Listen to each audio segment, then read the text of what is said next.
Hello. Welcome to A Reel of One's Own. My name is Andrea Thompson, and I'm the producer of this show. The things you will hear over the next hour or thereabouts represent the views of A Reel of One's Own and the people making them. All opinions and quotations in no way represent River West Radio and are the sole responsibility of the producer, guests, and callers. River West Radio is not liable for any legal issues arising from the content of this program. All right. And now, hi everyone. Once again, this is Andrea Thompson with A League of One's Own. And I will be discussing the movies I've seen, a few opening this weekend, and also just a couple ones I've seen lately, because anyone who knows me knows I am just constantly, on the lookout for more movies, mainstream and otherwise.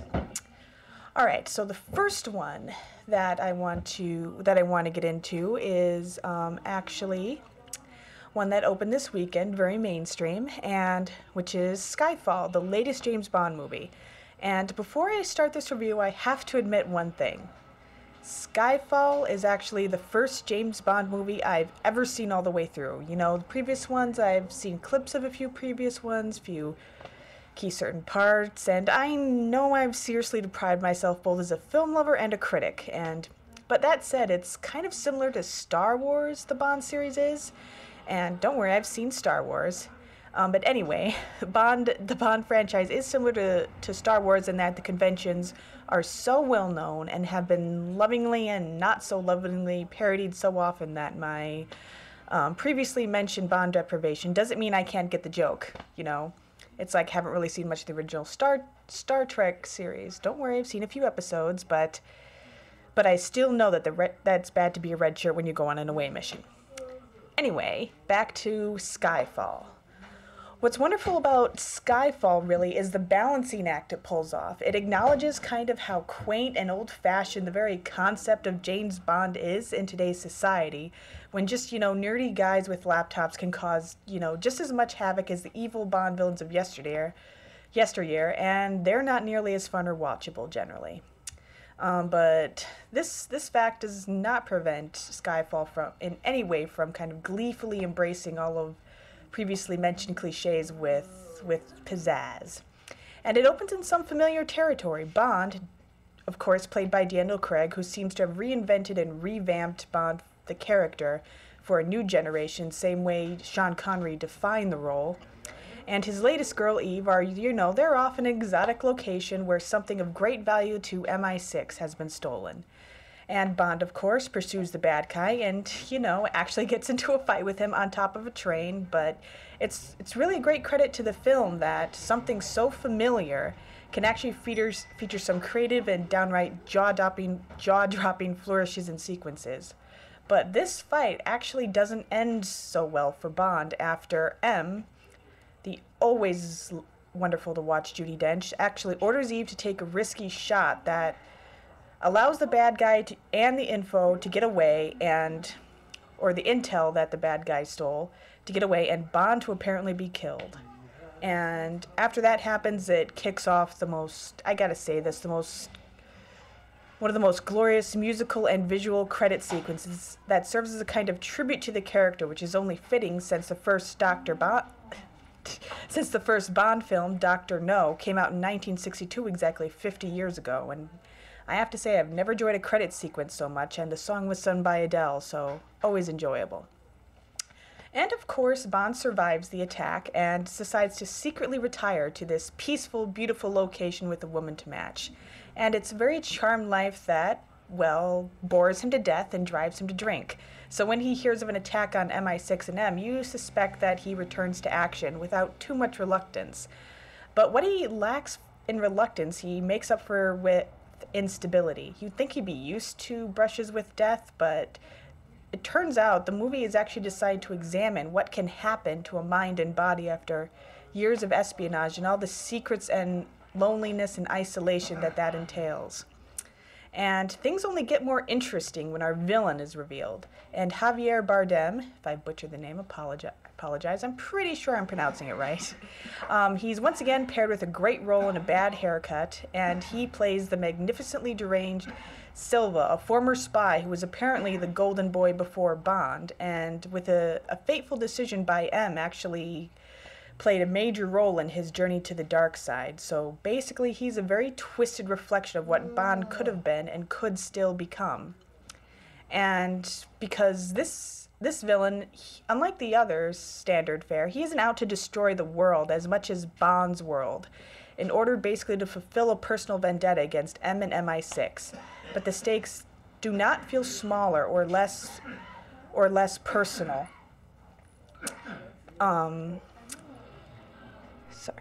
Or less personal for all that. And Skyfall actually decides to delve into Bond's background also and journey back to his childhood home and kind of defiantly bring in a few old tricks. And don't worry, there are still plenty of glamorous foreign locations to marvel at and be awed by, as well as several very creative and fun action sequences. And of course, there are the two obligatory Bond girls. And really, you'd think by now they learn not to sleep with Bond until the adventure's over. Otherwise, major health issues tend to crop up. Also, why does this supposedly master spy tell everyone his real name? But anyway. And these two Bond ladies feel a lot more obligatory and disposable than usual because the focus here is on what is probably Bond's longest relationship, that with M, as well as the toll some of her decisions have taken on her and those around her. And in spite of, these compulsively watchable fight scenes, there are a few points where suspension of disbelief is pushed a bit too far. And that's part of the main problem, ironically, seemed to come from Skyfall, is not taking a few more risks. Not much more about Bond is really revealed, and he seems to recover from his mental and physical injuries a bit too quickly and abruptly. But for the most part, this is a Bond movie that's really able to do it all. Blend the old and the new, make personal stakes look just as large as worldly ones, and even flesh out Bond a little more, after all this time. And it's not easy to come up with something new to say, obviously, after 50 years. So happy anniversary, Bond. And this movie also decided to make me find out more about what I've been missing on. So mostly really great. A-, I would say. A-. And the next one, another one that opened in Milwaukee this weekend, this is definitely the opposite of Skyfall in that it's all very slice of life. It's oh man, if I don't go on, I'll forget to tell you the name of the movie. The movie's called Smashed, and it's playing at the Downer Theater on Downer, on the east side. And the best part of Smashed is that it feels genuine. It actually seems to be about ordinary people rather than just Hollywood showing you what it thinks ordinary people are like, because that's one of the best things about it. But honestly, sometimes this works to its disadvantage, because just because people are ordinary doesn't mean that they have to be boring. But again, I'm getting ahead of myself. First, let's go into what's good about it and, things we got to get through, like the plot. Smashed is basically about a married couple, or really more like a love triangle between the married couple, Kate and Charlie, played by Aaron Paul of Breaking Bad, and Mary Elizabeth Winstead. So the married couple, Kate, Charlie, and the third member of the marriage, alcohol. So basically they spend their nights and some of their days partying and drinking, and, this is all well and good for Charlie, but however, Kate's behavior soon starts escalating to things like throwing up in the classroom where she teaches and smoking crack with homeless people. So Kate finally decides to get sober, face her problems, and take responsibility for herself and her life. So you'd think this is where the feel-good stuff would come in, but definitely not the case. Because some very bad things happen after Kate actually decides to stop drinking, both at her job and in her marriage, since her husband Charlie isn't interested in sobering up, and their marriage is basically, it's two alcoholics married to each other, and things will really start to change when one of them decides to stop and get healthy. And The real strength of this movie is that even when Kate's life takes a turn for the worse when she decides to get sober, it still seems like something she has to do, and that crawling back in the bottle is still the worst option rather than, staying sober and facing it. And Winstead is fantastic as Kate, both sober and not so sober. She is wonderful and believable, and she completely keeps your attention on her. She looks natural. She looks, again, like an average person when she's anything. Obviously, she's anything but. And the best part is she doesn't play a victim. She plays a person, which is really, really amazing in itself, especially when the character is a woman. So, however, as I mentioned before, SMASH does have its problems. Winstead as Kate is surrounded by a great cast that includes Octavia Spencer of The Help and Aaron Paul of Breaking Bad, as I mentioned before. But they aren't as developed as Winstead's character, and I feel like they remained kind of mostly in the background, again, which tends to bore you. So it gives the feeling that this film could really work as more of a short film and just kind of leave in Kate's monologues and revelations. So it's definitely worth seeing, but it just could be a lot better if they had more character development in the characters around them. So solid B-, definitely worth seeing. And those are all the recent movies left I've seen that I haven't already talked about in previous shows. So I decided, since I enjoyed Skyfall so much, basically to kind of find another movie that's about the spy game that I haven't talked about. Argo is one example of this, where they show espionage as it really is, and yet still make it really exciting and good and suspenseful.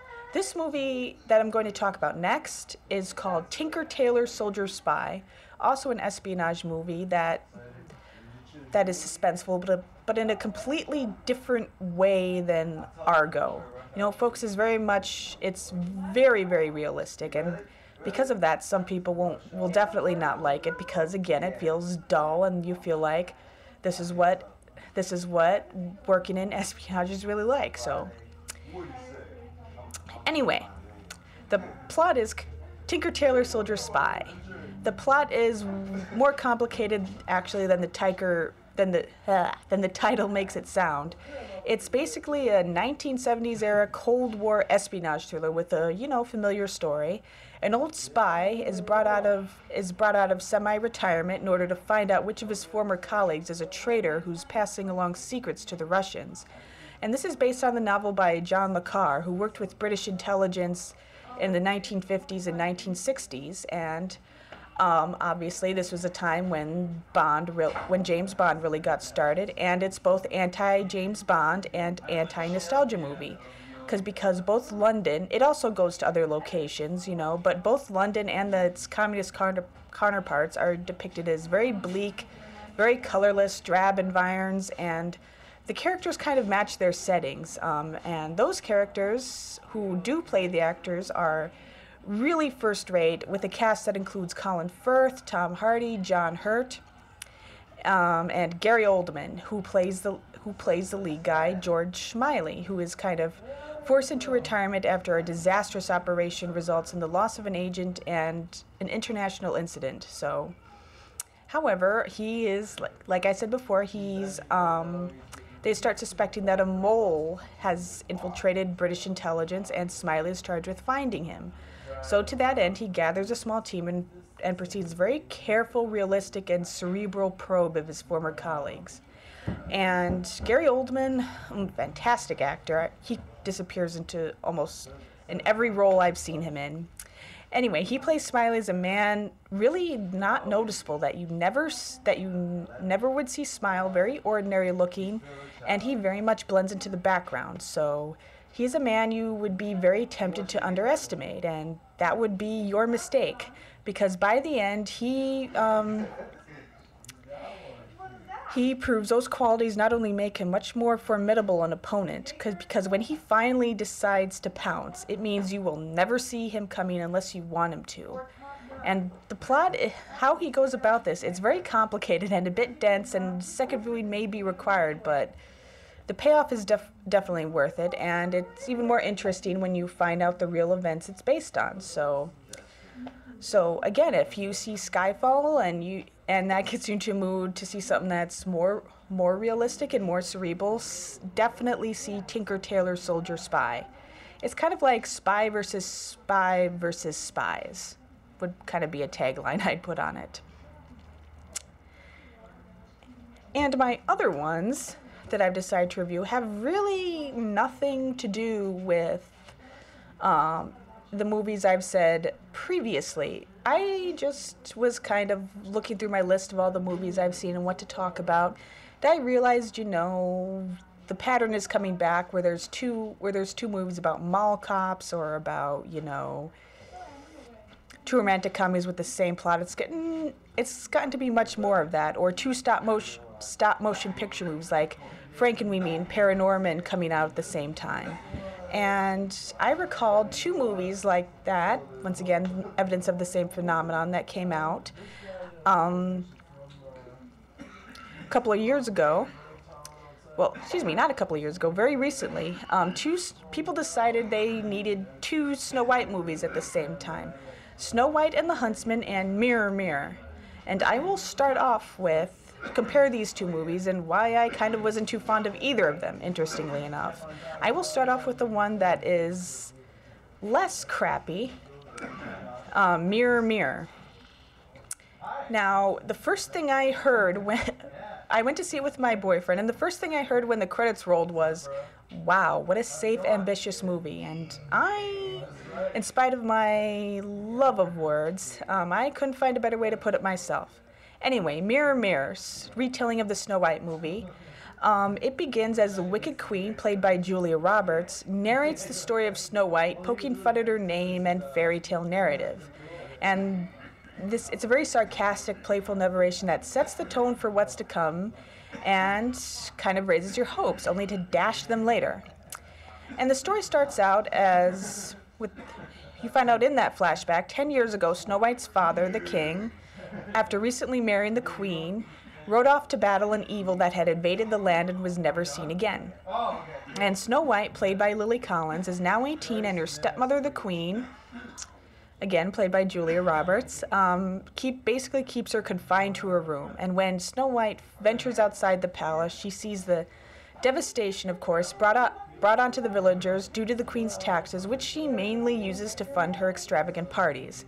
And of course, she catches the eye of a visiting Prince Andrew Alcott, played by Armie Hammer, I know, weird, of The Social Network, and she stands up to her, when she catches his eye and stands up to her stepmother, she finds herself thrown out of the palace, and she joins a band of thieving dwarves who school her in swordsmanship and thievery. And, well, basically the most this movie has going for it is the visuals. Wonderful costumes, gorgeous visuals, which includes a very fascinating, very interesting reinterpretation of the magic mirror. But really all it does is make you wish that more effort had been devoted to the people in the story. Lily Collins, she brings her signature eyebrows and her stunning looks to the role, but unfortunately not much else. Her Snow White remains really bland, really empty, and it completely fails to fuse feminism and fairy tales, The film tries to show Snow White, gaining confidence and becoming a hero like Robin Hood, but she constantly has to look to someone else for reassurance every single time she takes action. And one of the best examples of this is when Snow White and the Prince have this duel, and it's very underwhelming.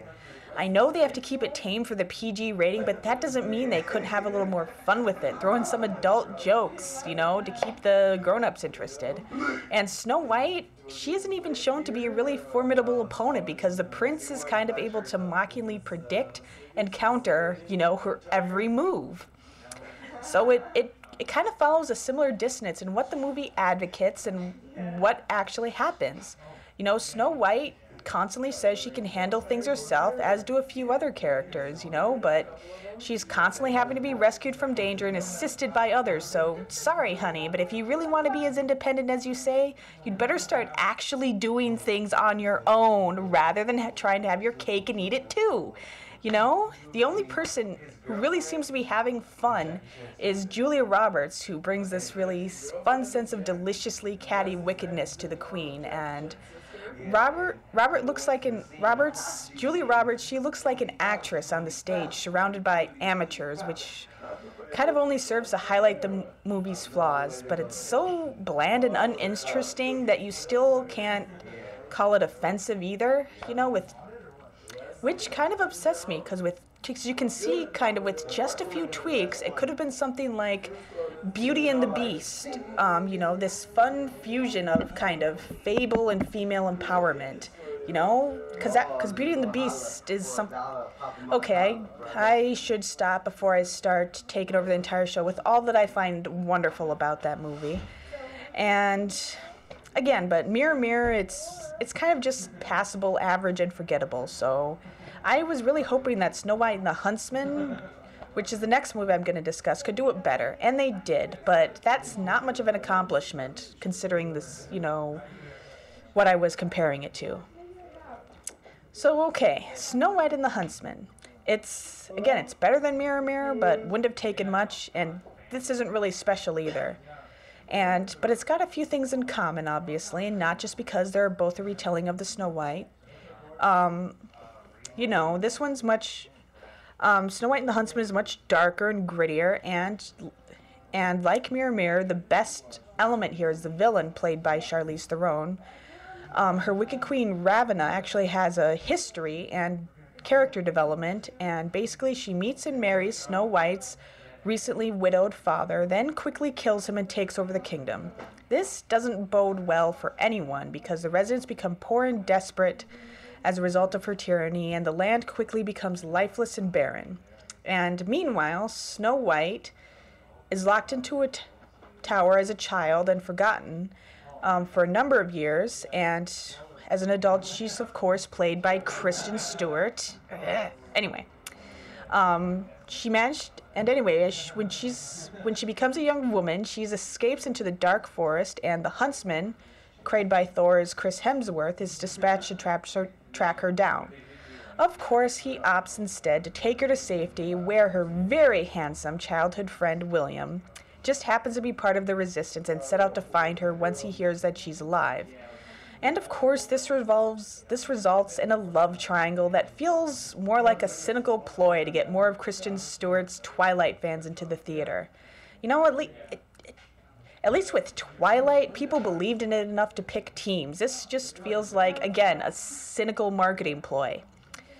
So, speaking of Stewart, she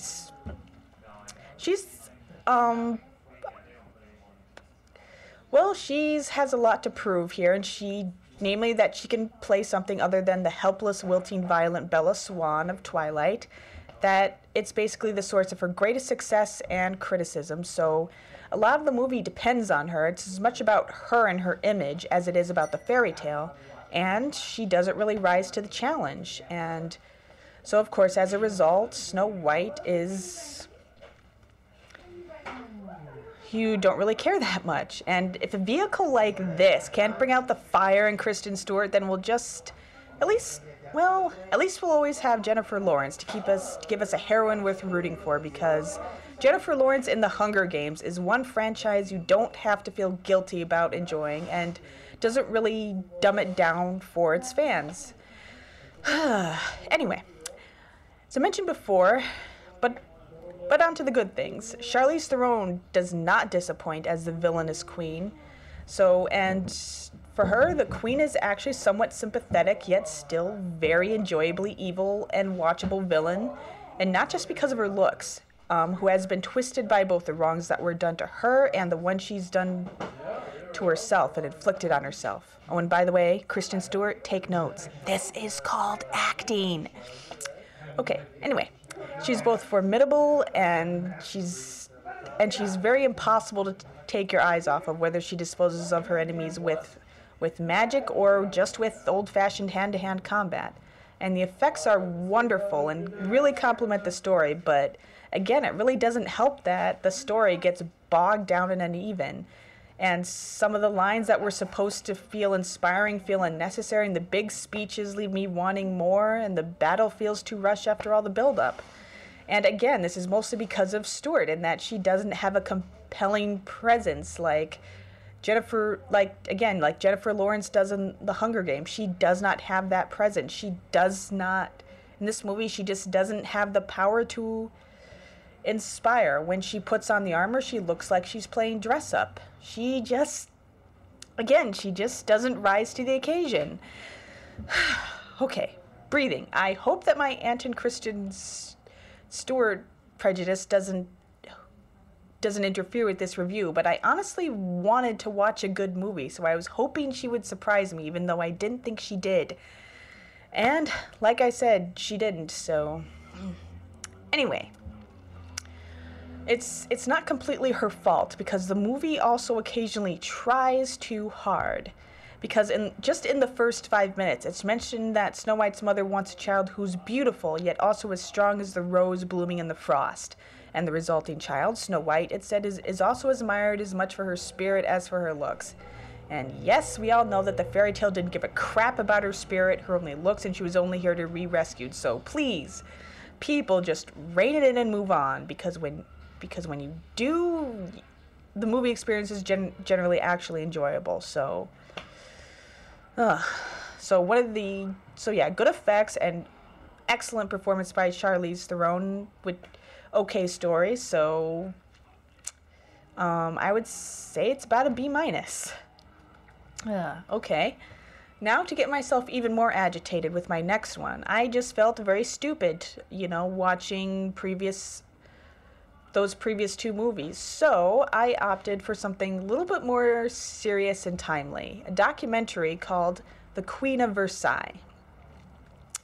It just proves that the rich are really different from you and me, but this documentary might not make you completely hate them. Because before I get into more of who this documentary is about, I have to say you see and read and you hear a lot of things about the American dream, or rather what the American dream has become, something that's been very much co-opted by others and keeps you wanting more and more and more, no matter how much you have, and always being unsatisfied. And the worst part of it is that nowadays that isn't looked on as a bad thing. Just wanting more is the new American dream. Anyway. And again, wanting more isn't a bad thing, but at a certain point, enough should probably be enough. Anyway, I've seen and heard these critiques before. You've probably seen and heard these critiques before, but really this was the first one that seems so personal. It really examines examines that concept through these people, this family, and also some of the help, basically a polite word for the servants around them. And how this doc does it is really all the more impressive, because it would be really easy to completely vilify these people, but instead it kind of makes them sort of recognizable, so you don't completely hate them. And it's about David and Jackie Siegel. David Siegel is the founder and owner of the largest timeshare company in the world, and Jackie is his trophy wife, his third, I believe, that's 30 years younger than him, and that's where the first surprise comes in, because it turns out they both, especially Jackie Siegel, she came from humble beginnings. She refused to become someone's secretary and then became an engineer and decided to go to New York and try to make something of herself. And she endured at least one really bad abusive marriage before she married David Siegel. But David Siegel really does come off as kind of a villain sometimes with how he treats her when she is honestly trying to be supportive and loving. And plus, you're probably going to despise him when this guy says with kind of a twinkle in his eye that he helped get Bush elected with methods that might not have been completely legal. And you really get to see just their lifestyle and all that, and how staggering and unimaginable it is. Because this documentary was actually meant to be about the Siegels building the biggest house in America that they call Versailles. But a funny thing happened on the way, the 2008 financial crisis. And soon it shows that they have to lay off most of their staff. And you see their limo, and it's really bizarre. You see their limo in the drive-thru to McDonald's, and because the staff isn't taking care of their pets, their house becomes full of dog and animal feces, and they have to put the still unfinished Versailles up for sale. Only, of course, it doesn't sell because, especially fresh off the crisis, no one is able, willing, or interested to buy a house of that magnitude in Orlando. Especially in Orlando, which is not a popular destination for people who would want to buy, the kind of people who would want to take that house off their hands, I guess. And of course, it's kind of unintentionally funny when David Siegel complains of predatory lending in bankers, since he, of course, did the same thing. His company does timeshares, and so people would spend money they don't have so they could pretend they're rich for a while. And so it's actually weird when they say that bankers are like vultures.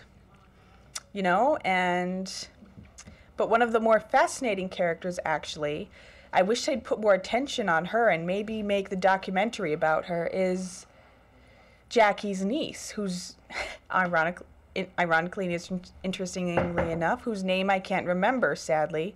But I kind of wish there was more of a focus on her because they brought her to live with her because she came from a troubled background and was very poor. And, of course, suddenly she's transported to the Siegel's world.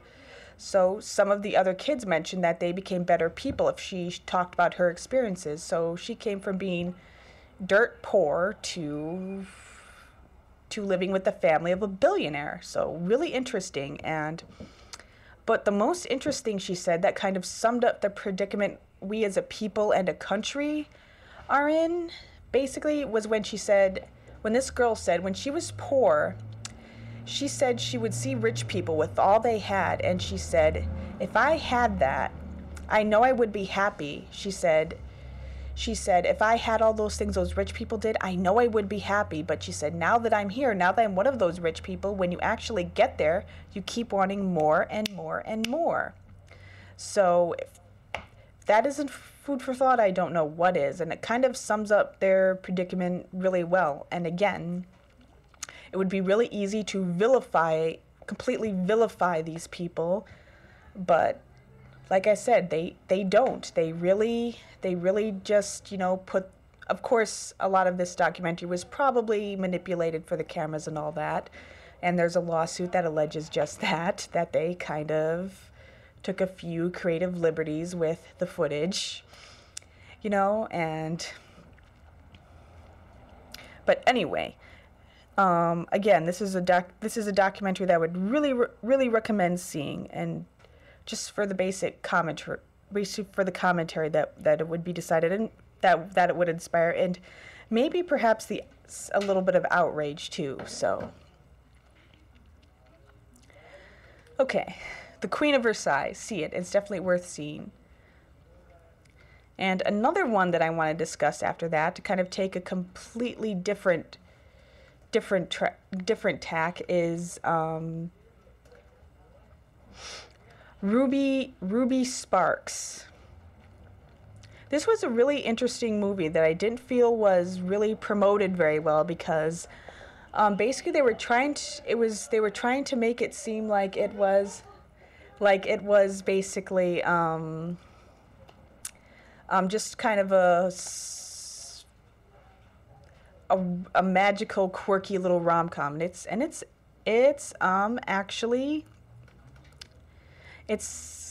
actually something very different and much darker, obviously. So anyway,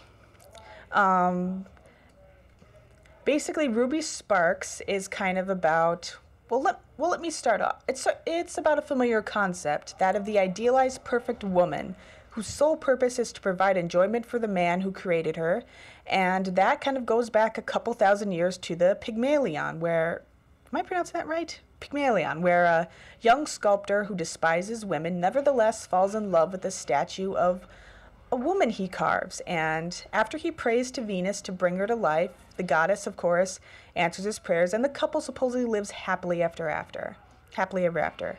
The more modern version of this is, of course, the manic pixie dream girl whose role is to inspire and generally brighten up the life of whatever brooding artistic man she happens to be the love interest for.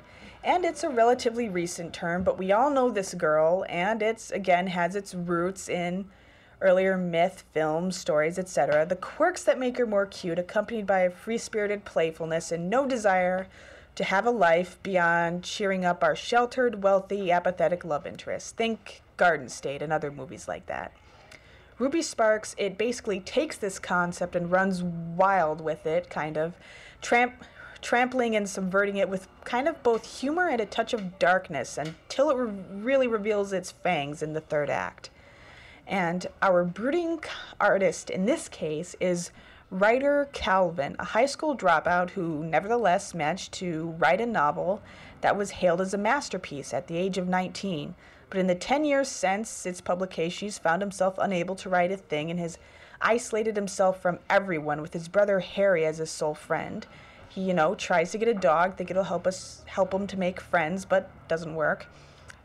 However, everything changes after he literally dreams up his perfect girl called Ruby Sparks, and he finds suddenly he can't write his new novel fast enough. He even finding himself falling in love with his creation, whom he names Ruby Sparks, of course. And things seem to be going great until Ruby suddenly appears in his home, and she's played by Zoe Kazan, who also wrote the screenplay, which makes it all the more interesting. And so anyway, Ruby suddenly appears in his home, and she's under the impression that they're in a relationship.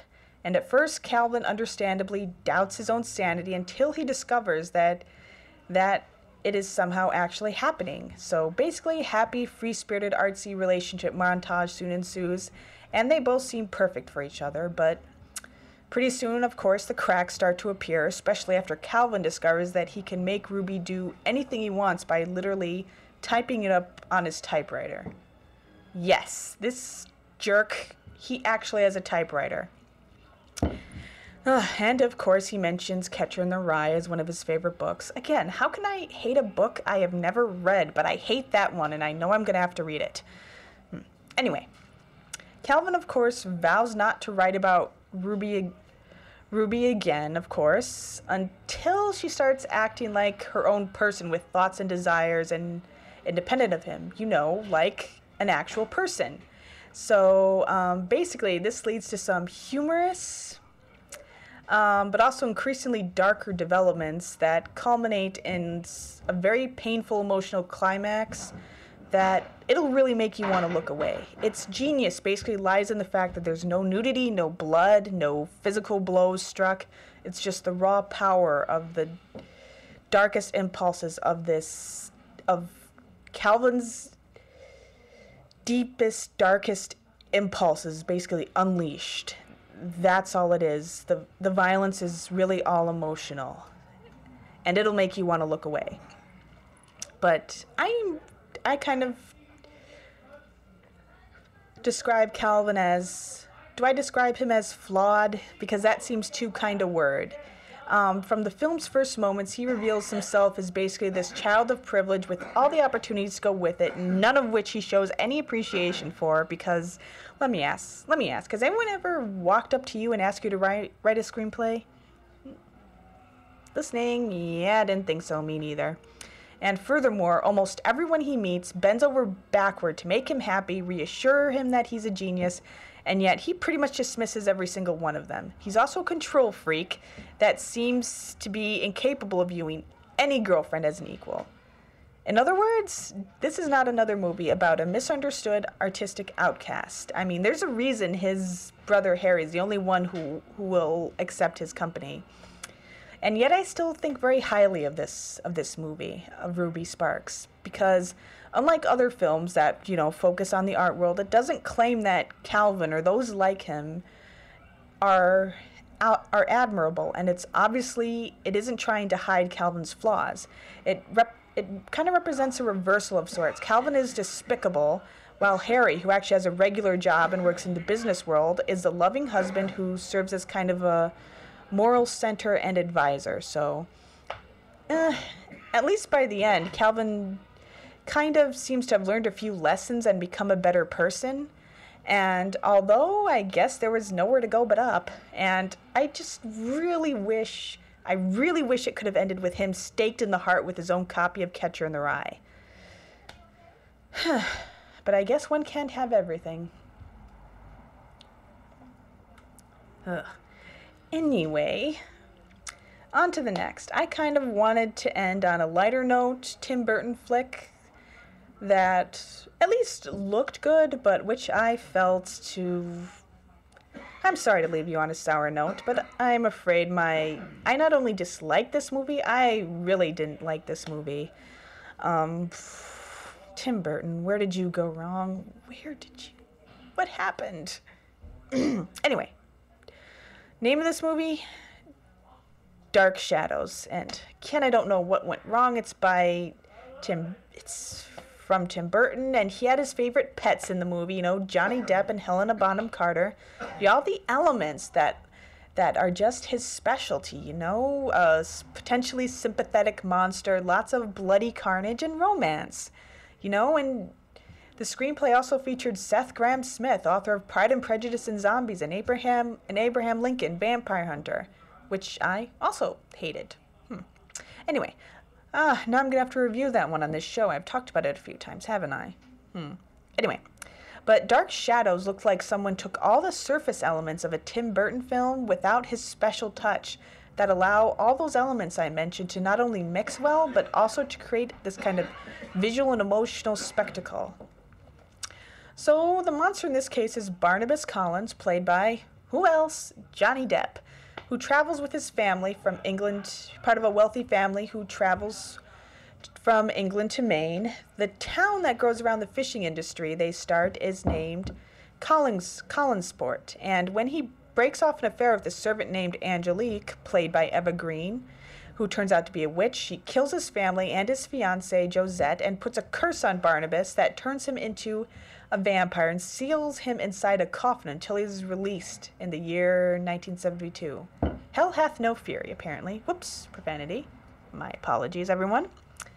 Apologies to the station. He then returns to the family's manor and discovers that his family, complete with a precocious young boy and a sullen, rebellious teenager, and their business are in disarray. So he decides to help repair both, with only the family matriarch Elizabeth, played by Michelle Pfeiffer, being aware of his secret. In the process, he starts a romance with the recently hired nanny, Victoria Winters, with a mysterious path of her own, and bearing a great resemblance to his ex-love, Josette, of course. Unfortunately, he discovers that Angelique is not only alive, but she's running the company that threatens to put his families out of business, and, of course, mayhem and complications ensue.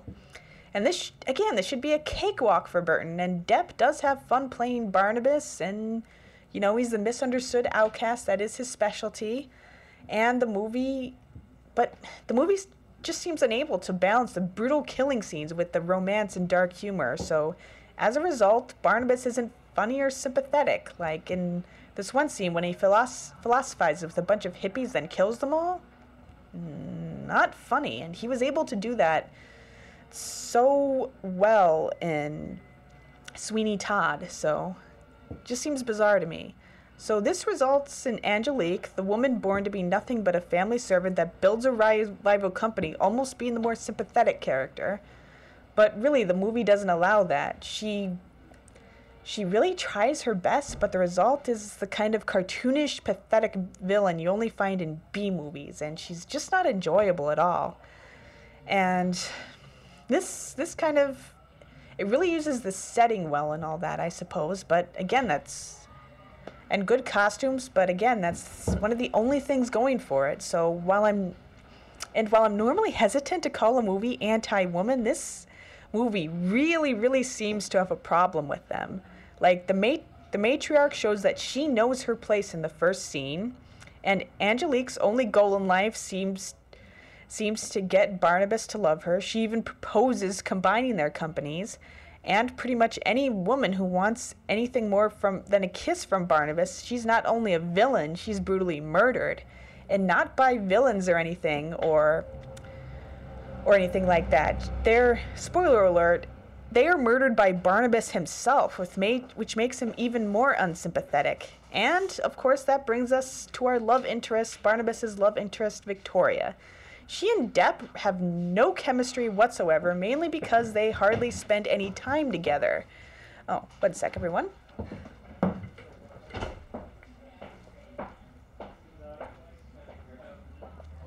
Okay, oversensitive rant recommencing.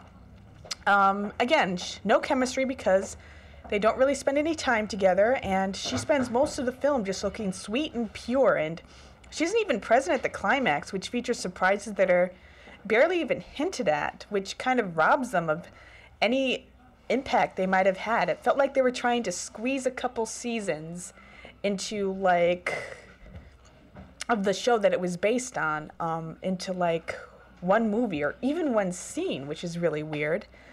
And to the film's credit, it doesn't really seem intentional as any of their other missteps. It's just hard to apportion or assign any blame to a film that's basically a very confusing, illogical mess. Like, I'll give you an example. He burns when the light shines through the window, but if he puts a hat and glasses outside, Barnabas is fine. That's just... And again, what makes this all the more frustrating, as I've said before, none of this should be a problem.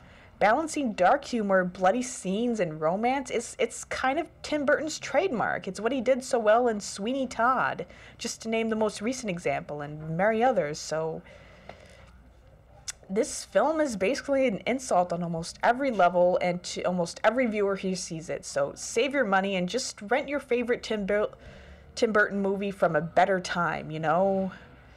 Just make it for a better and more genuine experience. Rent Nightmare Before Christmas. Rent, I don't know, just almost any other movie other than this one. So, again, I think I would give that a solid D. Alright, and I am coming up to the end of my time, so once again, I would like to thank you for listening. In particular, thank you for listening to all my self-righteous rants. And... again, if you see, I'm going to repeat what I said before, if you know of any movie that you feel like isn't getting enough press or more distributed, or you're working on a movie that you would like to talk about, send me an email, or I'm on Twitter, A Reel of One's Own, that's all one word, or send me an email, especially if you spot a movie that's locally made. I really like locally made. I'll go a lot easier on locally made movies, obviously. And again, my email is areelofonesown@gmail.com. All one word, all lowercase. So once again, thank you for listening, and enjoy.